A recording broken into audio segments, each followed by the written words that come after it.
You ask Tiger to solve. This deals with linear equations with one unknown. The final result is y equals negative 820 over 9.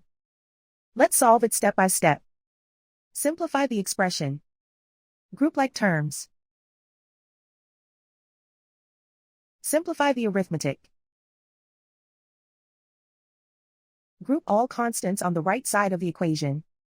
Subtract 82 from both sides. Simplify the arithmetic.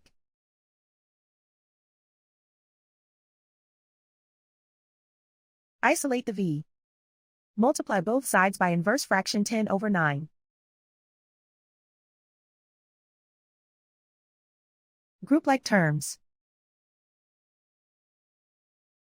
Multiply the coefficients. Simplify the fraction.